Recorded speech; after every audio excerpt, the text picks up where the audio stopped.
Lagi kayong susunod sa aking salita. Huwag ninyong kalilimutan manalangin at magpasalamat sa lahat ng biyayang tinatanggap. Masama man ng mabuti, ito isa kay lalakas at ikatatatag na inyong pananampalataya.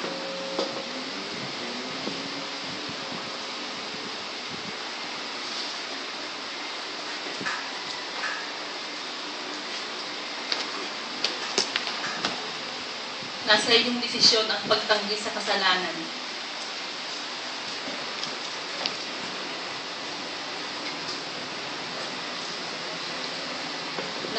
Nakalaan na ang mabubuting gawa na lalakaran ninyo, gaganapin nyo na lamang.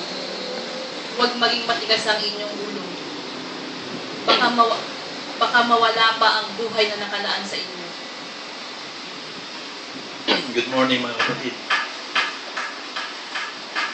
Yung tinanggap ni Brother Manny na tipan sa Panginoon, you seek you first the kingdom of God and all His righteousness and everything else shall be added unto you. Itong taong ito, naging prophecy na gaganapin niya. Alam niyo ba na nagbigay ng isang ebidensya ang Diyos na ginaganap na niya pagpapala sa iglesia? Di ba may retreat tayo ng, ito sa 17? Alam niyo ba na sinagot ni Ana ang catering? Wala tayong problema sa pagkain. Ang problema natin, yung 6,000 na pambabayad sa swimming pool, solo natin yun, 4 p.m. to 12 a.m. Solong-solo natin ang swimming pool, magkakaroon tayo ng talagang baptism. Kaya tinatawagan ko yung mga hindi pa talaga na-baptize sa inyo. Si Daniel nga, sabi ko, Dane, magpapabaptize ka na ba? Sabi ni Dane, tsaka na, Daddy, hindi pa talaga ako handa. Nananampalataya ako, pero hindi pa talaga. Ay ko, yan ang gusto ko marinig eh. Yung bukal sa puso yung mga sinasabi. Darating kasi araw, uudyukan ka ng Diyos eh. Na talagang papasok ka na sa kaharian ng Diyos. Kasi hindi ka makakapasok sa kaharian ng Diyos nang hindi mo napapasok ang kaharian ng Diyos sa iyo. Di ba sabi ni Kristo, I am knocking at the door, and who opens the door of his heart, I will come unto him, and we will sup up with him. Makikisalo si Kristo. So, kailangan pumasok muna ang kaharian ng Diyos sa ating puso bago tayo makapunta doon talaga sa kaharian ng Diyos. Kasi yung the law and the prophet was until dyan eh. Yung mga batas ng patriarka at saka mga propeta hanggang kay John the Baptist lang. Wala nang sumunod na propeta pa. Kung may maririnig kayong propeta lumalabas, mga doomsday prophet na yun. Wala nang propeta. At saka pag nakakarinig kayo nung may namatay daw, mayroon ladder umakyat, kalokohan lahat yun. Hindi totoo yun. It is appointed unto man to live once and after death, judgment. So kapag namatay ang isang tao, judgment. Paano may aakyat pang ladder? Ano yun? Deception ni Satanas yun. Oo, tunay na naranasan ng tao yun, pero hindi talaga siya namatay. Dinisip siya ni Satanas eh. Sasabihin, pinababaligo ako rito ng Diyos eh. Kasi mahal ko yung nanay ko. Meron ako mission. Kalokohan lahat yan. Pati lahat ng prophet ngayon, kalokohan na. Ang propeta, inilalagay lang ng Diyos sa iglesia. At ang Diyos naglagay ng ilan sa kanyang iglesia, mga apostol, mga propeta. So, huwag kayong padidisip sa mga narinig niyo sa paligid. Have a great desire to be in the kingdom of God.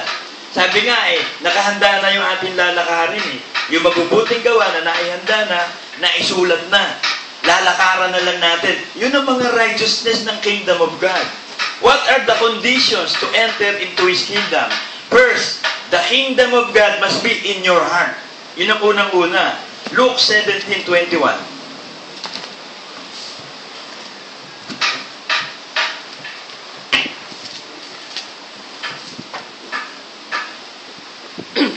Ni sasabihin man nila, narito o naririyan, sapagkat narito ang kaharian ng Diyos ay nasa loob nyo. No, sana sa kaloob-looban natin, nasa buhay natin ang kaharian ng Diyos. So yung obedience, hindi lang basta obedience yun, it is a way of life. Yung pagsunod ay isang buhay yun eh. Yung pagiging Kristiyano, isang buhay. Kaya kung hindi mo kayang mabuhay bilang isang tunay na Kristiyano, huwag kang magpapaka-Kristiyano. Kaya nga sabi ko kay Daniel, very good. Kasi ayaw niya pa mag-commit talaga. Nananampalataya siya, sumusunod siya, pero hindi pa yung todo. Sabi niya, Daddy, pag ready na ako, magpapabaptize na ako sa tubig. Sabi ko, I will wait for you. Kasi officially, dinideclare ko na yan eh. Every Holy Thursday of every year, doon na tayo. Sa Mercedes Village. So para pag may mga kaluluwang ipadadala, meron na akong mababaptize. Kasi wala tayong baptismal pool eh. Yun ang baptismal pool natin. Kaya kung ikaw ay malahininga, isusuka ka ng Diyos eh. Kaya maganda yun, hindi pa talaga ako ready. So wag muna, hindi ka pa talaga ready. Pero pag ready ka na talaga, inuudyukan ka na ng Diyos na mag-commit na. Talaga hindi na maalis sa isip at puso mo na magiging tunay na Kristiyano ka na. Then is the time talaga na totoo magiging baptismo sa tubig. Kasi ang kaharian ng Diyos kasi malapit na eh. Di ba sabi nga ni Jesus Christ, ipinipreach ang kaharian na, repent, for the kingdom of God is at hand. Magsisi na kayo sapagkat ang kaharian ng Diyos, ito na malapit na. Malapit na dumating ang Panginoong Hesus at maghahari siya ng 1,000 taon. Pagkatapos maghari ng 1,000 taon, gugunawin niya ang mundo.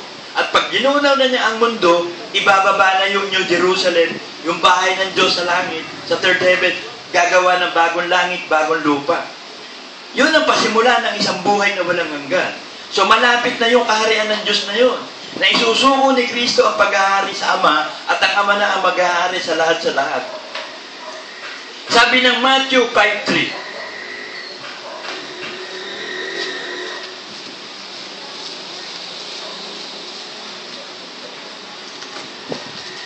ito ang mga kondisyon eh. Para makapasok ka, makasama ka ng Ama sa kanyang bahay sa New Jerusalem, kailangan ma-born again ka muna. Ng totoong born again, ha? Papapasukin mo talaga si Kristo sa puso mo at handa ka na magsakripisyo. Gaganapin mo lahat ng utos ni Kristo. At ang utos ni Kristo, yung dekreto ng apostol, gagawa ka ng tipa, ng higapot handog, magpapabautismo ka sa tubig, papabautismo ka sa Espiritu, magsasalita ka sa iba't ibang wika, sasamba ka palagi. Tapos magbe-breaking of the bread kayo. Yan ang mga dekreto ng apostol. Susundin mo talaga lahat yan. Hanggang sa pagdating ni Kristo. Committed ka na dyan sa pagpapakabanal. Lahat ng Word of God, magpapagal ka, sundin lahat. You become perfect. Yan ang kaligtasan. Sabi ng Matthew 5:3, mapapalad ang mga magpagkumbabang loob sapagkat kanila ang kaharian ng langit. So yung humbleness, yung mababang loob, yung hindi yung isip niya, hindi karunungan niya, ginagamit niya, hindi yung idea niya o opinion niya, wala na. He is dead to self. Wala na yung sarili mo. Hindi ka na umaasa sa sarili mong karunungan, sarili mong, hindi na, tapos na eh. Sabi ng prophet na ihanda na yung mabubuting gawa upang inyong lakaran, tapos na eh. Nakasulat na sa Bible lahat ng gagawin eh. Gagawin na lang natin. So handa ka ba lumakad kasama ni Kristo? At ang dadaanan mo si Kristo para makapunta sa Ama. Number 3, Matthew 25:34.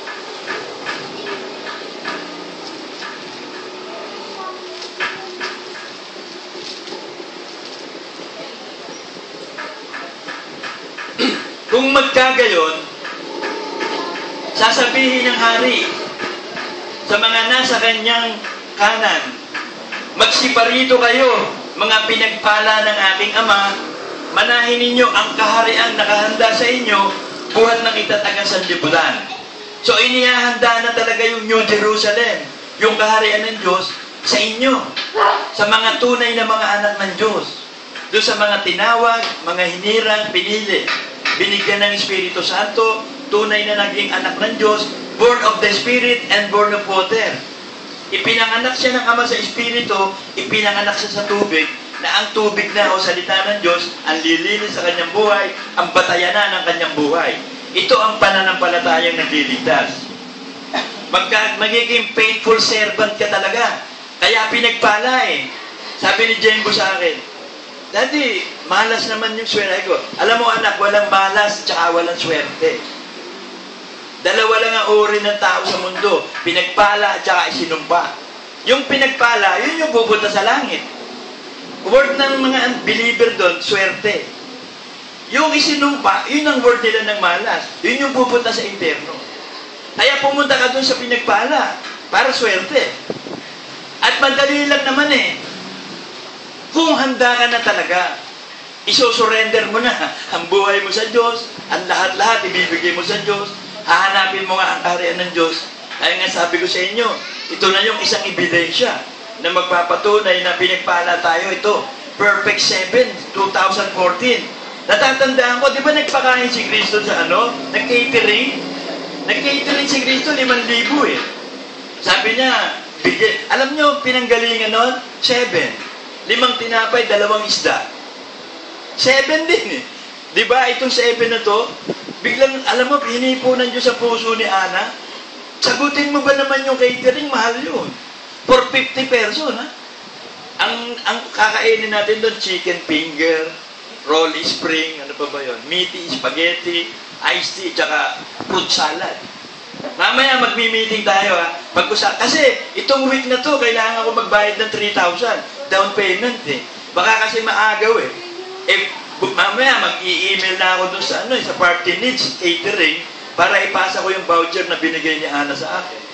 Para na sa ganon, nakaset na tayo talaga, wala na makakahadlang doon sa April 17. Madali lang naman daw eh, sa palengke, sa kayo eh. Mercedes Executive Village, Clubhouse. Sabi ko, pag alas 12 pa dyan, may tricycle, madami daw. Mamaya, magmi-meeting tayo. Tutuloy ko muna. Saka tayo mag-chismisan.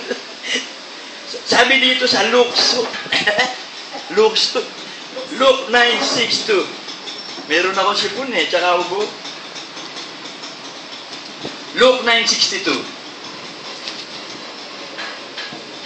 Dadapot sinabi sa kanya ni Jesus, walang taong pagkahawak sa araro at lumilingon sa likod ay karapat-dapat sa kaharian ng Diyos. So pag ikaw pala naging Kristiyano na born again ka na, inihanda ka ng Diyos para maglingkod, hindi ka na pwede bumitaw sa paglilingkod. Pwede mo bang itigil yung pag-aararo ng bukid? Paano matataniman yun? Hindi na. Pati yung kalabaw, mag-iintay siya doon. Ang kalabaw, palo ka lang na palo doon. Araro ng araro doon. Hindi ka karapat-dapat sa kaharian. Kapag umurong ka sa pananampalataya, hindi ka na mapupunta sa langit. Sa impyerno ka rin pupunta. So, yun yung criteria ng pagpapasok sa kaharian ng Diyos. John 3:35. Ito ang isa pa rin kondisyon.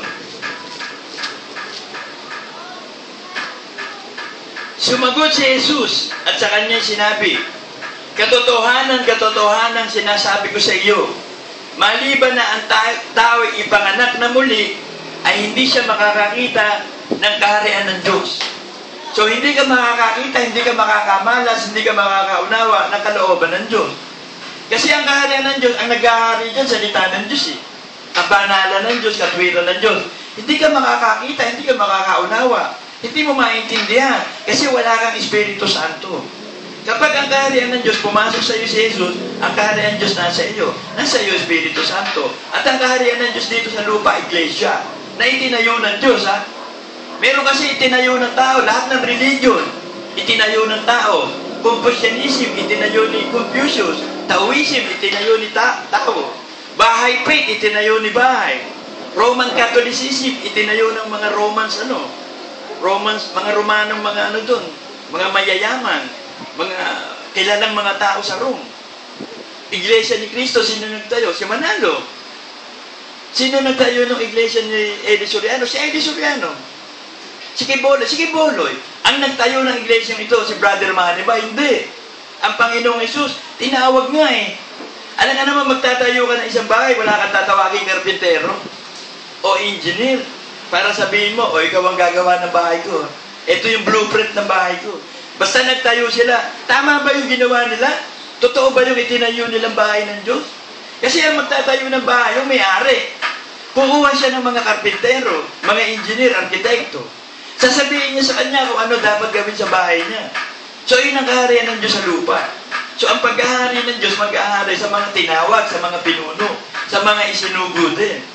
Kaya lahat ng instruction ni Kristo, ibinibigay sa apostol. Lahat ng instruction ng apostol, ibinibigay sa bishop, sa mga pastor at sa buong iglesia. Kaya yun ang ginagawa ng Diyos sa atin. At yung ng tipan, tinanggap ni Brother Manny noon pa, ngayon lang nagaganap. 2014, sa Nalabe, sa Remnants, tayo na nga ang kukonti-konti. Kung titignan nyo din ang Israel nung araw, kukuntiin eh, pinakamaliit siya, na-divide pa eh. Nahati ang Israel sa Judah at ang Israel. Kukunti na sila, na-divide pa. Ang LCG ministry, kukunti-kunti na, na-divide pa. Pareho-pareho na nangyari sa iglesia ng Diyos sa wilderness at yung iglesia ng Diyos ngayon. Yung iglesia nung araw, nung una, pinipersecute yun, konting-konti lang talaga. Pinakakaisa niyo yun, pinapatay, sinusunog. Pero nag-survive hanggang sa ito na yung huling panahon na tinitipon muli ng Diyos sa maliligtas. Pero kailangan, nasa kaharian ka ng Diyos, nasa loob ka ng iglesia itinayo ng Diyos, mapapangalagaan ka ng inahin. So magkakaroon ka ng perseverance. Sabi sa Luke 9:62, pag gumawa ka ng araro, mayroong perseverance, magpapagal ka, magtitiis ka. Dahil sabi doon sa Philippians, hindi lamang kailangan kayo sumampalataya, kundi makipagtiis naman kayo kay Kristo. So hindi sapat yung sumasampalataya. Kinakailangan magtitiis ka hanggang wakas na sumunod. Si Lucifer hindi nakatiis eh. Pero sumasampalataya si Lucifer at yung mga anghel, mga demonyo. Si Judas sumasampalataya, si Bala, pero hindi nakatagal. Hindi sila nakapagtiis, bumigay, umayaw eh. Sabi ng Diyos, hindi kayo nakalulugdan kapag kumurong ka. Di ba? Nasa Hebrews 10:38 yata yun.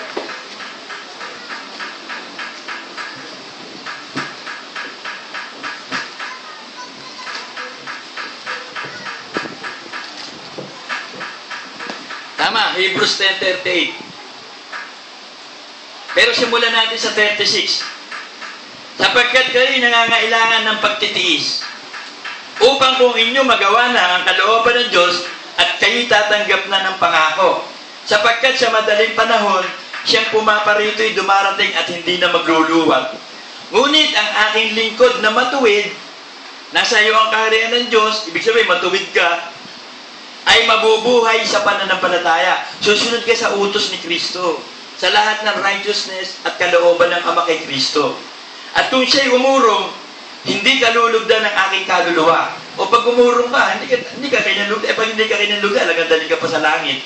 Itatapo ka rin sa impyerno. So wala ka rin lusot. Kahit sumasampalataya ka na hindi nakapagtiis, sa impyerno ka pa rin. At yung mga hindi sumasampalataya, lalong sa impyerno. Walang kapag-pag-asa. Ngunit tayo hindi doon sa mga nagsisibalik sa kapahamakan, kundi doon sa mga may pananampalataya sa ikaliligtas ng kaluluwa. Kaya ikaw ba sumasampalataya na talaga? Kaya sabi ko kay Daniel, alam mo Daniel, nung bata ka, napakasinungaling mo. Gusto kong makuha yung tiwala ko sa iyo na hindi ka na talaga nagsisinungaling. Gusto kong makita, para lahat na sasabihin mo kasi pinaniniwalaan ko eh. Sagutin mo ako ng totoo. Yung totoo talaga sa puso mo, handa ka na bang sumampalataya? Magbabaptism ako sa 17. Handa ka naman magpa-water baptism. Sabi ni Dave, Daddy, hindi ka eh. Hindi ko pa talaga kayang itodo. Gusto ko sumampalataya ng todo, pero hindi pa ngayon. Sabi ko, okay lang yan. Hindi tayo namumuwersa. Tinatanong lang kita. Kasi kapag nagpabaptize ka sa tubig, ilulubog ka dun eh. Pag inilubog ka, yung dati mong pagkatao, wala na. Pag ahon mo, bago kang nilatang, ibig sabihin, committed ka na talaga. So, bahagi ka na talaga ng katawan ni Kristo ililigtas. Eh, hindi pa talaga ready. Ako, okay. Susunod, meron 2015. Huwag lang sana maubos yung 2000 plus. May tanong nga pala doon sa doon sa celebrity vlog, kailan daw magugunaw ang mundo? Pinapili 2016, 2060, 3010.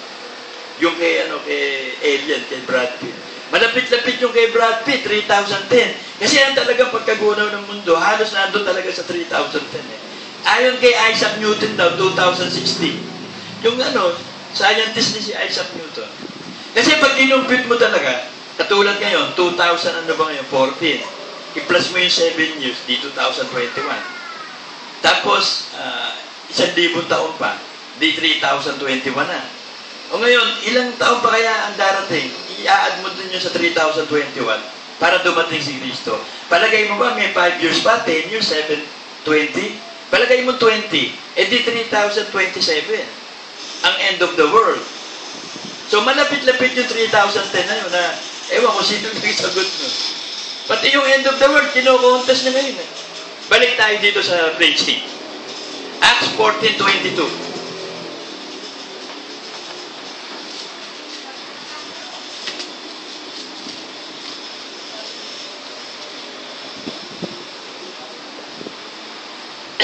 pinatitibay ang mga kaluluwa ng mga alagad. At inaaralan sila na magsipanatili sa pananampalataya. At sa pamamagitan ng maraming mga kapighatian, ay kinakailangan magsipasok tayo sa kaharian ng Diyos. So maliwanag yan. Pag nagpasya kang maging Kristiyano, yayakapin mo yung salita ng Diyos. Yakapin mo to. Marami tayong dadaan ng kapighatian bago pumasok sa kaharian ng Diyos. So handa ka ba dyan? Kasi si Kristo, inihanda na rin ang sarili niya eh. Kasi nung magpapass over na yun eh, nagkaroon sila ng Last Supper. Huling tsibugan na yun eh. Hanggang sa nanalangin siya sa Garden of Gethsemane. Di ba sabi ng Bible, para daw dugo yung pawis ni Kristo sa hirap eh. Inihanda niya ang sarili niya eh. Sabi niya, Ama, pwede ba itong pinakikita mo sa akin, revelation, na magaganap sa akin, pwede ba pasto? Wala ito.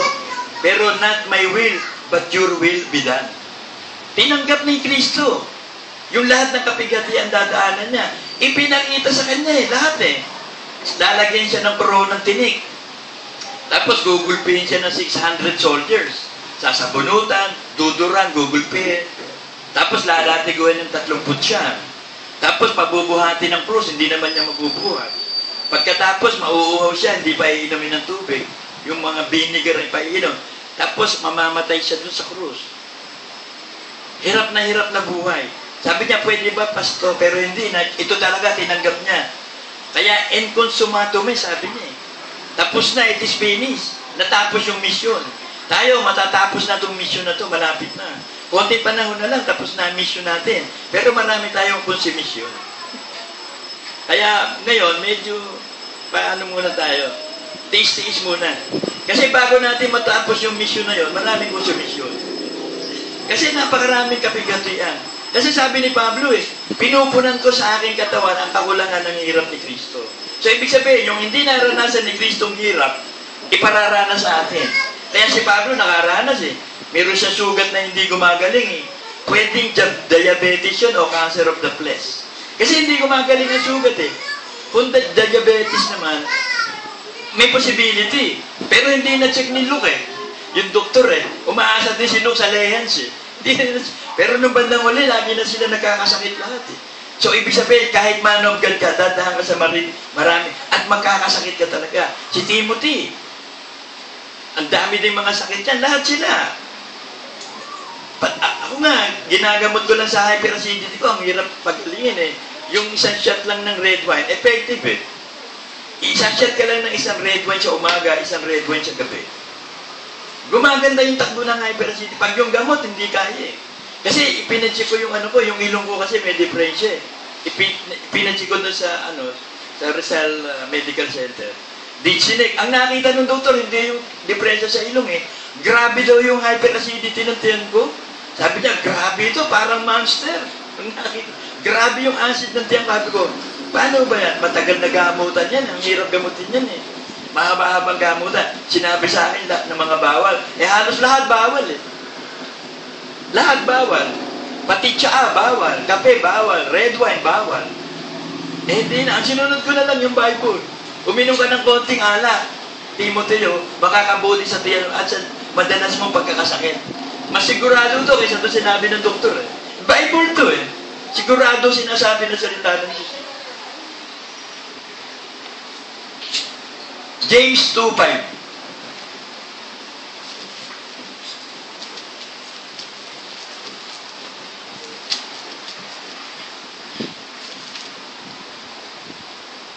Dinggin ninyo mga minamahal. Hindi ba pinili ng Diyos ang dukha sa sanlibutan ito upang maging mayayaman sa pananampalataya? So, huwag mo sabihin, yayaman ka sa pera. Mayaman ka na Pag-aari mo, langit at lupa. Tagapagmana tayo ng lahat ng creation sa langit At saka susunugin itong earth Hindi mo kailangan, meron kang magandang bahay dito, malaking lupa, susunugin Kailangan yumaman ka sa pananampalataya. Para pag nasunog na itong earth na to, gagawa ng bagong earth, tagapagmana ka ng bagong earth. Talagang mayaman. Tagapagmana tayo ng New Jerusalem at saka bagong earth. Hindi mayaman ka talaga.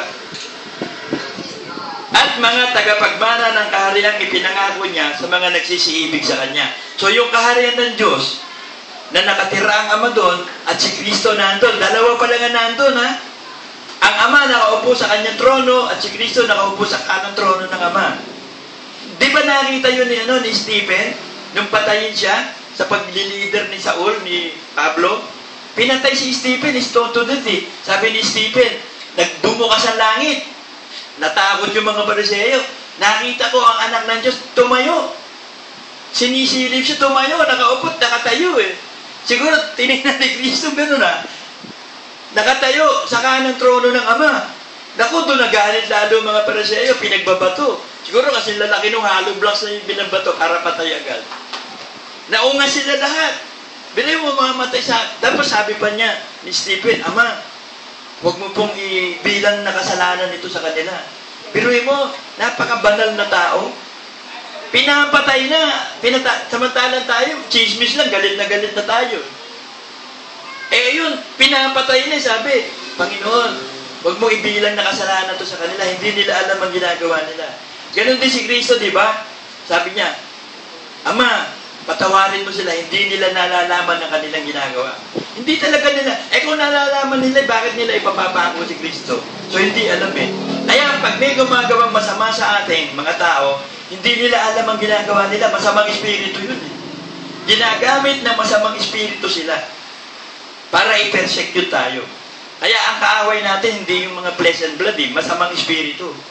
Katulad ng ipinortray sa Israel. Nung lumabas sila ng Egypt, maraming humarang sa kanila papunta sa Promised Land. Kailangan patayin lahat yun. Kailangan ubusin lahat ng masamang espiritu sa buhay natin. Yun ang kasalanan ni Haring Saul. Sabi sa kanya ng Diyos, patayin mo yung Amalekites. Kasi nung lumabas sila sa Egypt, hinarang sila nun eh. Patayin mo yung Amalekites, lahat. Babae, lalaki, matanda, bata, at lahat ng hayop, patayin mo. Ang ginawa ni Saul, in-spare si Agag. At yung magagandang mga gagamitin daw pang worship. Nagalit ang Diyos. Sabi na ni Samuel, di ba ang utos sa inyo ng Diyos? Patayin lahat. Ba't binuhay mo si Agag? Yung mga yan, aanin mo yan. Makakapag-offering ka ba sa Diyos? Suwail ka? Obedience is better than sacrifice. Lalapit ka sa Diyos, mag-offering ka, masama ka. Hindi tatanggapin ng Diyos yun. So, ang ginawa ni Samuel, aka na nga espada. Alam nyo, pinatay si Agag. Ang pagpatay, grabe. Pinagpira-piraso. Talagang walang ititirang masamang espiritu, ibig sabihin nun. Sa buhay natin, huwag kang magtitira ng maliit na masamang espiritu. Kasi mayroong malaki, si Goliath eh. Kitang-kita yun eh. Yung maliliit na kasalanan mo, itatago mo ba yun? Hindi, pipira-pirasuhin lahat, uubusin. Yun ang portrayal ng Israel. Bakit may kaaway sila papuntang Promised Land? Ang Promised Land, yung papunta ka sa langit. Yung paglalakbay mo dito sa lupa. Marami tayong kalabang masamang espiritu. So, pananatilihin natin na we have the mind of Christ. Word of God lang ang panlaban sa masamang espiritu. Hindi mananalo masamang espiritu. Sabi sa James 4:7 eh, submit to God, resist the devil, and the devil shall flee. So, you have to submit to God. Pasakop ka sa kaharian ng Diyos, at ang kaharian ng Diyos, pinamumunuan ng apostol, mga propeta, ebangelista, pastor at guro, nagsasalita sa iba't ibang wika, mayroong pagpapagaling sa may sakit, at may pagtulong. Mayroong ministry of help na tatalakayin natin niya mamaya. Magmi-meeting tayo mamaya. Amen.